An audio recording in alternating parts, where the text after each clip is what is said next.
Bitta narsa, harakat qiling, intiling. Noligan sari battar bo'ladi. Nolish deganda ko'pchilik aytadi, men nolimayman, men noshukrmasman. Sizni turishingiz o'zi noshukrlik. Mana shunday qilib o'tiribsiz-ku, mana shuni o'zi noshukrlik. Siz misol uchun qovog'ingizni olib alhamdulillah deganingizda bu munofiqlik bo'ladi. Sizni tili shukrona aytyapti, butun vujudingiz atrofga norozilik tarqatyapti. Sizni butun vujudingizdan shukrona tarqasin. Birinchi o'rinda qo'lni silting. Silting, siqiladigan nima bor hayotda? Siqilib nimani hal qildi shu kungacha? Qo'lni silting. Bir o'lib, bir qolsin deng. Kimdir sizni yoqtirmayaptimi? Ularning problemasi. Kimgadir yaxshi ko'rinishga urinmang. Barcha insonni rozi qilish yetib bo'lmas maqsaddir. Hech kimni rozi qila olmaysizlar hayotda. Biror bir maqsadga yetmoqchi bo'lsangiz, yetib bo'lmas maqsaddan voz keching. Ya'ni biror bir maqsadga erishmoqchi bo'lsangiz, hammani rozi qilishdan voz keching. Hamma insonlarga ma'qul kelgan taqdiringizda ham ma'qul kelgan taqdiringizda siz farishtaga aylanib olasiz. İnsanlar darajasidan farishtalikka o'tib ketib olasiz. Agar farishtaga aylangan taqdiringizda ham shaytonga yoqmaysiz. Demak, baribir kimgadir yoqmas ekan. Hammaga ma'qul kelish, hammaga yoqish maqsadidan voz keching. Qo'lingizdan kelmaydi, eplolmaysiz baribir. Men ham kimgadir yoqmayman. Battar ularni yoqtirishmasa, o'zlariga qiyin. Men hech narsani sezganim yo'q, mazza qilib yashayapman, ular qiynalishadi. Meni yoqtirmaganligi uchun. Siz ham xuddi shu yo'lda tuting. Eng bitta gap aytaymi, o'zingizni yaxshi ko'ring. O'zingizni quching, hozirdan boshlang. O'zingizni mahkam quching. To'g'risida o'zingizni quchmagan bo'lsangiz, o'zingizni yaxshi ko'rmasangiz, sizni kim quchishga majbur? Birinchi o'zingizni yaxshi ko'ring. O'zini yaxshi ko'rgan odamni hamma yaxshi ko'radi.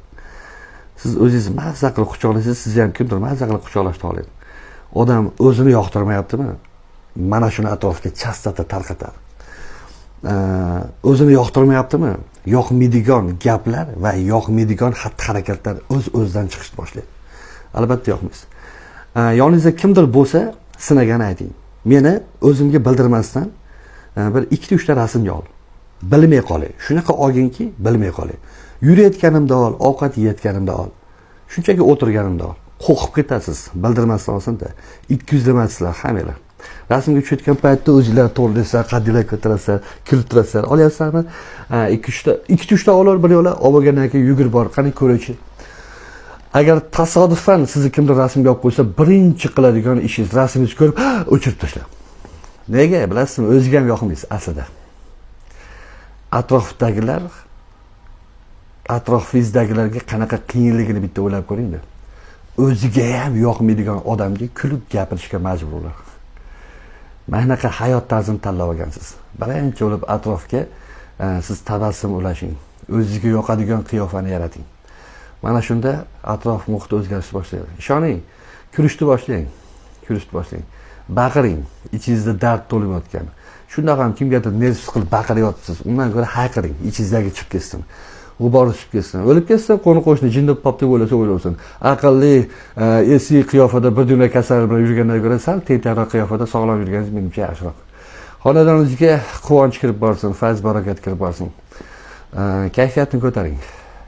Ishoning, men ham shu sizni tilingizda tentaklikka o'tganimdan keyin sog'liq kirib kelgan. Aslida bu tentaklik emas, bu sunnat holati. Rasululloh alayhisalomga ta'rif berishganda tik qaddi qomatni tabassumda yurguvchi zot edi deb ta'rif berilgan. Birinchi bo'lib, yosh bolalarga ham birinchi bo'lib salom bergan edilar deb ta'rif beriladi. U zot hatto yurishni o'rgatib ketgan. Yerga hurmat bilan oyoq qo'yadilar. Sassiz